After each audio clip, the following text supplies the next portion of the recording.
started talking to them about international expansion. They hadn't moved outside of North America yet. I pitched them to launch them in Australia, and fast forward to 2003, I launched a magazine there. I'd like to say that my crystal ball was working quite nicely back then, because fast forward to today, we're the world's biggest youth media company. We span 5 lines of business, from a studio to an agency to TV to news to the digital business, which is what I run across APAC, based out of Singapore. I'll play a little hype reel to give you a bit more of a sense. We are a little bit crazy. We think we can do everything, we just go for it.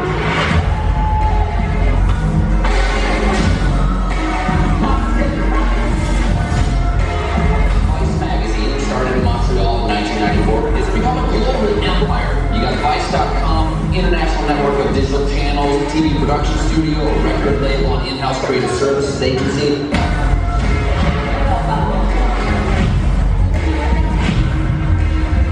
I just wanted to be different. I just wanted to be real.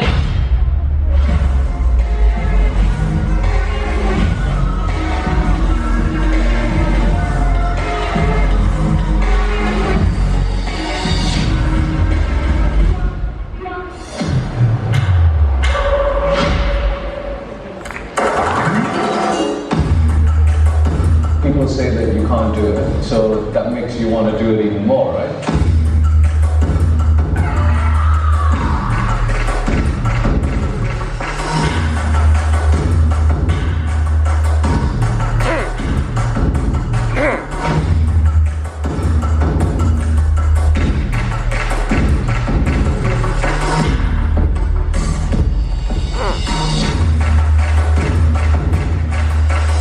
I'm here on a mission in India to try the hottest and spiciest food available. Oh my god! The reason why we're walking the tallest, the reason why we're the loudest, is because we have to be.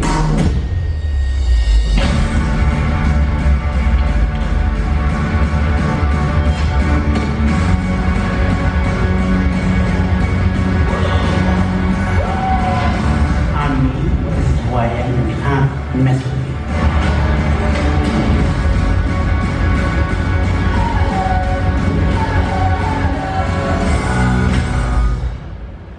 Alright, there's our hype reel. We hype? The hype?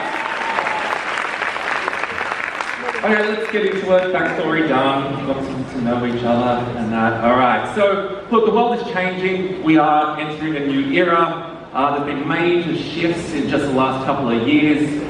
New ideas from every sector of society. Take Greta.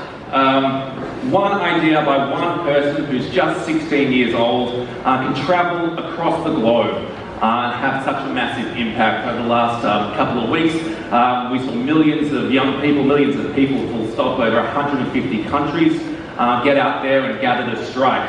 And it's making a difference out there. People are changing their behaviour and the politicians are starting to listen. Young people are moving from not giving a fuck to deeply giving a shit. They've gone from more passive human values like compassion, like kindness and respect, to active values like justice and equality, with 1 in 2 Asian young people defining themselves, in fact, as activists. We saw this in a story that we covered over in Hong Kong, where we reported earlier this year that even the porn sites were shutting down to encourage people to join the protests and get out on the streets. The impossible is now possible. We're taking giant strides in science, exploring distant planets and curing diseases. Even the scientific discoveries we thought were facts are actually now being questioned. We're rethinking age-old measurements like the kilogram, and extinct animals are coming back to life. Creativity is really driving this innovation process, and innovations and inventions aren't just coming out of the laboratory anymore. The more automated everything becomes, the more the creativity is going to need to drive that. And when we look at young Asian Gen Zs, 1 in 2 feel optimistic that technology and innovation is creating a better world for them. The nature of identity is also changing. It's moving away from being binary. Again, across APAC, 1 in 3 don't define themselves by traditional genders. They don't define themselves as straight. Instead, they're defining themselves by what they are. Traditional demographics, no longer age, gender, race, sexual identity. They define themselves by things like personality, their values, and their passions. The once absurd is now reality. You know, we put those two together. On the left were our Vice on HBO special several years ago. At the time, it was to get the world's attention. Fast forward to today, we don't even bat an eyelid at a visual like that. Spirituality is really taking its toll amongst young people. They're turning inward to nurture their mind and soul. They're practicing this idea of self-care, creating art, creating music, exploring nature. And this idea of mental health is actually having the largest impact on what their health and wellness is. Their wallets are answering to a higher calling. Doing good, the idea of purpose, is pretty much of equal standing in how young people make decisions today. And 6 out of 10 of Asian youth would in fact pay more for sustainable and eco-friendly products. And amongst this, media and brands are really playing a starring role. We're moving from the past where media and brands were really reflecting culture, and now media and brands are really part of culture and pushing it forward. So, ultimately, we believe that the world is young, that we are entering a new era. The world is in fact in an embryonic state where everything is changing and new ideas are born. This statement is not about the audience being young, it's about the world itself being young. So we're moving from this idea of a broken world to in fact a world of flux. We're moving away from this thinking around the beginning of the end. Well, actually, we're at the beginning of the beginning. Instead of thinking about things as a reaction to an old world, we're thinking of this as a complex world full of opportunity. This is not about sugarcoating the world, but looking at it in all of its complexity. And whilst this is not, again, about young people, we do believe that young people are ready to take this on. It is a time of immense opportunity for them. They're equal parts anxious and equal part optimistic. They're curious, they're questioning, they're open, but they're passionate and they're ready to take it on. So how does this influence how we create content? Well, we have 4 codes that we abide by, if you like. Find the humanity, experiment voraciously, bring a point of view, not an agenda, and take the audience with you. Let's go through each of those and I'll show you some examples of some of the content and work that we've been doing across the business. Find the humanity. We really try to find the human angle, the human story in everything we do. We actively seek out the fascinating, the idiosyncratic, the unreported, the underrepresented, to reveal the complexity of everything around us. We want to challenge our own preconceived notions and really widen the world for our audience. Here's an example of some work that we did recently, which really caught light on YouTube out of India. It's a story about why Indian truck drivers paint their trucks. Here's just a little trailer of that.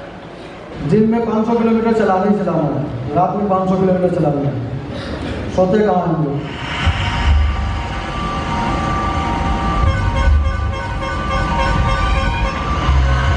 गाड़ी life में कोई ठिकाना नहीं, ना आपको खाना मिलता है सही ढंग से, ना कहीं नहाने का स्टाइल मिलता है, लेकिन अपना को पेट पालने के लिए कुछ तो काम करना ही पड़ेगा।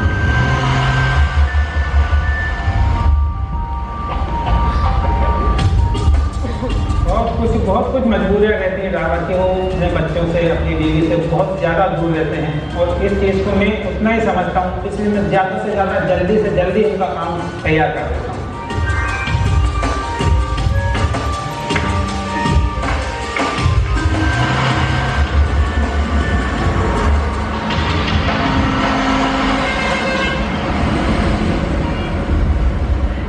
So a deeply human and interesting story which really blew up on YouTube. Have a watch if you can. Here's a story out of Australia.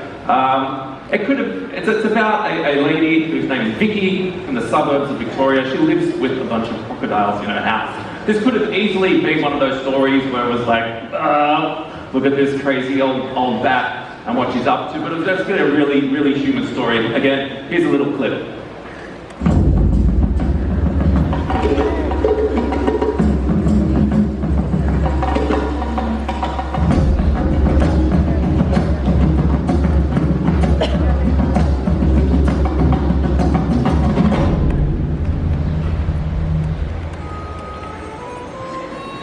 Be careful now.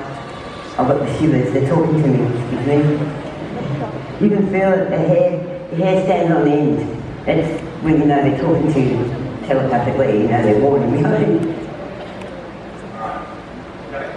I think that's a good idea, yeah.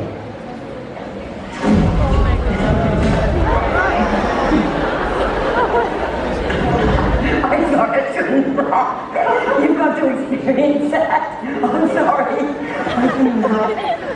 Fabian, that was a bit uncalled for. That story also went wild, and it really moved people. It was interesting. She wasn't really allowed to keep them in there, and she didn't have the funds to build proper enclosure out the back of it. But our social community off the back of it actually started a GoFundMe and raised the money for her to actually build that enclosure. And then a couple of guys who were on that, on our social community actually put their hands up and went over and built it for her. So again, a deeply sort of human story, quite a funny one at the same time, but really connected with our audience. Here's a commission that we just released with Audible in Australia a couple of days ago. I'm going to play some audio. Haven't really done this at a presentation before. It's called No Gangsters in Paradise. It was produced, hosted, written by one of our writers, Mahmoud, who has a deep connection with violence through his history. I'm going to play you the first minute of one of the chapters just to give you a sense of what this is about. I'm Mahmoud Fazal, and this is the story of two Lebanese families that were engaged in a tragic street war. Through this story, we will try to understand why some young Muslim men struggle with cultural assimilation and become trapped in a cycle of crime and violence that festers in the lowest rungs of society. Ramsey received the same sentence as Eddie Darwish, life without the possibility of parole. The words life without parole don't mean much to outsiders, and jail didn't mean much to me until I experienced it firsthand. This chapter will illustrate the conditions of life imprisonment and imagine the experience if you were only 22. Again, we're obviously playing a lot in audio. It's a big growth market for our audience. There's a lot of platforms and players out there making a play there. It's a real area for us, and again, a fascinating story. The second code is to experiment voraciously. We want to push things forward. We try to embrace failure as much as we do success, and we find the reward is so much better, the outcomes are so much better if you really have a crack. Here's a couple of examples of things that we're doing.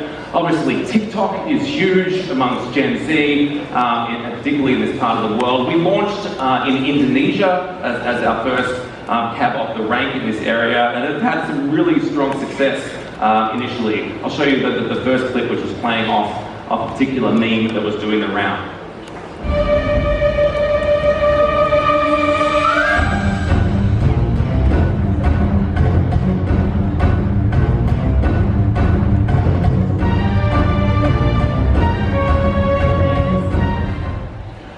So that was funny, that was a meme that was going around. We had written an article about it, and we'd have this format that Omar, one of our young graphic artists, does, where he reacts to a particular story. So we're not just delivering a funny meme on there, we're actually tying it back to what we do as a media company. That drove some 500,000 views pretty quickly. Here's one from the other day as well.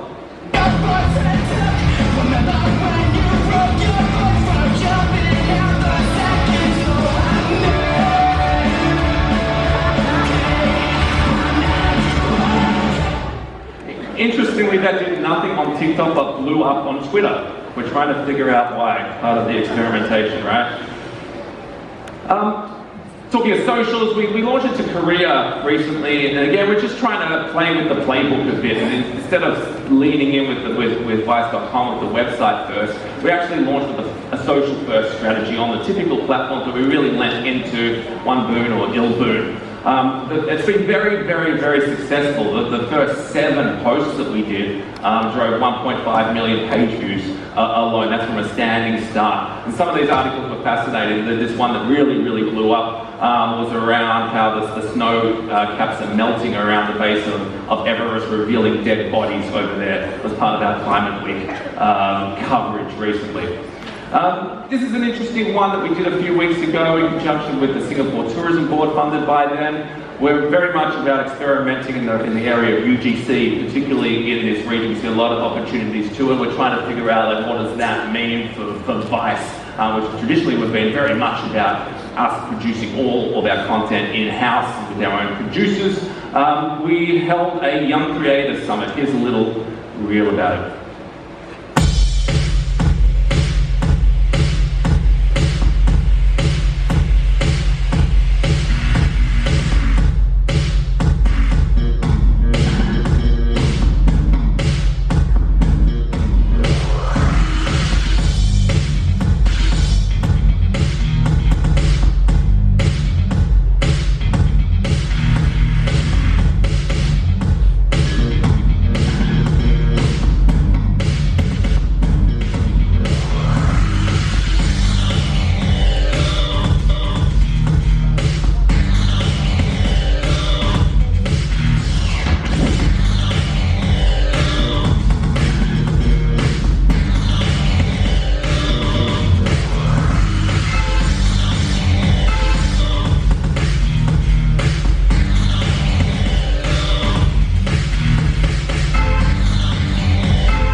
So we were teaching them how to shoot and cut video. I remember hanging out with them during one of the breaks during the first day, and I was asking, what do you do? A couple of them, and I'm on Instagram, I do this Instagram channel. I said, here's my phone, put your handle in, I'll follow you, and they had 500,000 followers. And these people are really big, and it's really interesting for us. They're now part of our sort of contributor network, and this is a thing that we want to roll out from city to city across the region and ultimately around the world. This is one you may have seen if you followed Khan, because it won a bunch of awards there. I'll let the case study video do the talking, but it's a fascinating project that our agency did.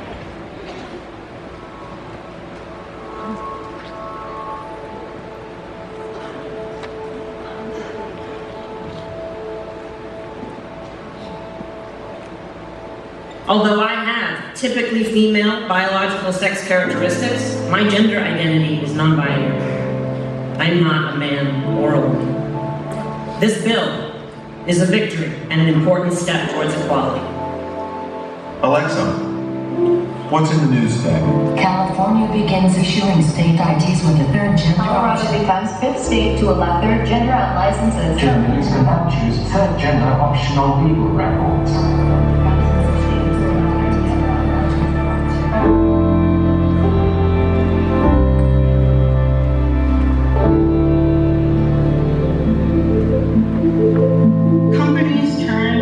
Different types of research that tells them people expect a female voice. Sometimes we go back to these stereotypes, and what happens is we're reinforcing them. We're not changing them. There's no reason we can't have more options. Audio research is defined a frequency range which is neutral. We recorded several voices, worked on the pitch, we worked on the format filter, and we worked on the tone of the voice. We tested several different voices on thousands of people to create a gender neutral voice. Yeah, society always wants to put you in a box. I hope that people would not assume gender based on voices more in the future. My voice is more than a pre-assigned gender. My voice is more than a box to click. My voice is more than this or that. It's everything in between. It's a voice of progression. A voice of hope. A voice that moves us forward when others are looking back. Have you ever wondered what a genderless voice sounds like? The quite biased against smartest. Here is what it sounds like. Hi, I'm Q.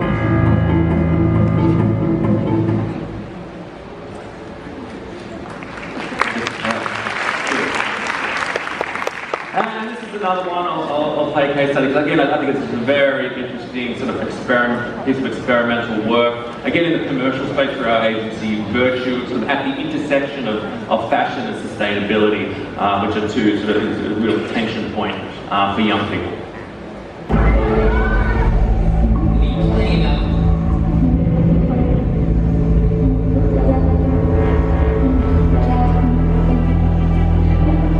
Our generation lives in a paradox. On one hand, we love to express our style and creativity online.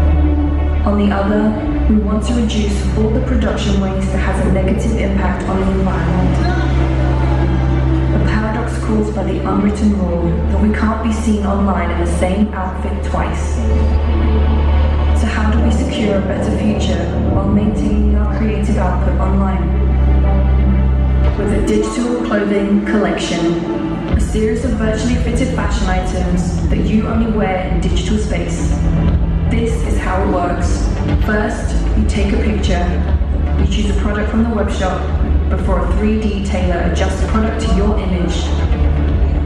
Now, your outfit is ready to be shared on social media. This is a new way of expressing our fashion creativity without leaving a negative footprint on the world. The solution did not only challenge today's e-commerce conventions and brand experiences, it challenged an entire industry's ideas and innovations towards more sustainable solutions. And once the webshop was open, the newest fashion phenomena traveled across the globe.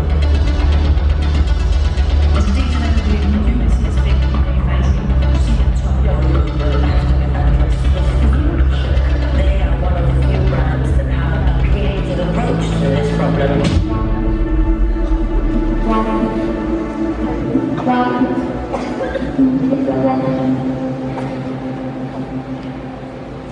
Very cool, sir. So that's the experiment voraciously. The third one is about bringing a point of view, not an agenda. Obviously, in this region, we just went through a bunch of elections over the last few months, and really we did a lot of work in helping young people navigate those decisions. But again, it was really about that code.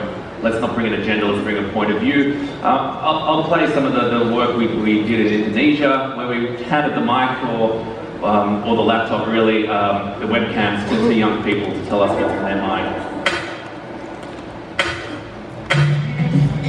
As a young person, I'm very concerned about the rising Islamic extremism. Yang petahana yang sekarang jadi presiden waktu 2014 kemarin sih ngomongnya akan mementingkan HAM dan lain-lain, cuman sejauh ini ya Basically women's empowerment, just I think reworking how this country views its female subjects. Just walking, for 10 meters I get home like twice. For me, it's ridiculous. The rights of the LGBT community in Indonesia, because Indonesians in the LGBT community are Indonesians too, and they are affected by the policies created by whoever holds office. We don't give much attention to the East of Asia. Penyisiran dan penembakan dari aparat dalam agraria restoran ini pemerintah belum pernah respon. Sawah-sawah digusur lah buat bandara, buat pabrik semen gitu-gitu sih. Jadi siapapun capresnya harus bisa tackle isu penting kayak gini ya. Kalau bangunan doang mah kumpul-kumpul dia bisa. Gimana ya? Masya Allah, 2019 negara di ekuator dengan sinar matahari yang banyak, kita nggak ngomongin energi terbarukan, nggak sama sekali. So that was really about letting young people speak for themselves. Right here in the Philippines, in a partnership with Rappler, our EIC, Natasha Gutierrez held a sit down with some young A show people. of hands who is in favor of the legalization of medical marijuana. Okay, one, you're the sole anti. Can you talk about that? Actually, I'm more worried po dun sa yung effect niya sa paglaon. Yung pagdagan, na pag ito na yung maging excuse. So, an abuse of that. Two biggest drugs that people abuse and probably contribute to the most deaths are two legal ones, which is cigarettes and alcohol. I would much rather face a medicinal marijuana abuser than an alcohol abuser. Yes. Because one's going to hug me, and one's going to try to blast me in the face. I don't think the Philippines is ready yet for that. So again, we might have a point of view on medicinal marijuana and legalization, but again, we didn't come to that with the agenda. We were, open stage, open mic. The final one, number 4, take the audience with you. Make them feel like they're part of it, feeling it, living it, breathing it. A couple of things. There was, anyone watch Fire on Netflix? Yes, you might know that was a Vice Studio production. That started off as a Vice news story when that Instagram photo went viral of that really poor sort of cheese sandwich. We reported on it, turned into a segment on Vice, and then we actually turned it into a feature documentary. And if you remember watching it for the people that it really felt like you were there. It's a good example of that. I won't play this because probably I'm going to run out of time in a moment. And then the last one that I will play is some work that we did in the travel space. We do a lot of branded content, a lot of content full stop in the travel space with tourism bodies, with airlines. This is some work that we did with Air Asia. We sent our host Karina on a mission to find the spiciest foods across India. Have a watch of this and let me know if you need a glass of water at the end.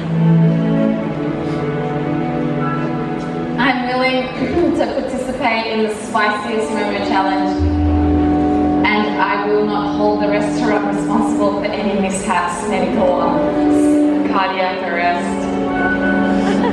Worst case scenario.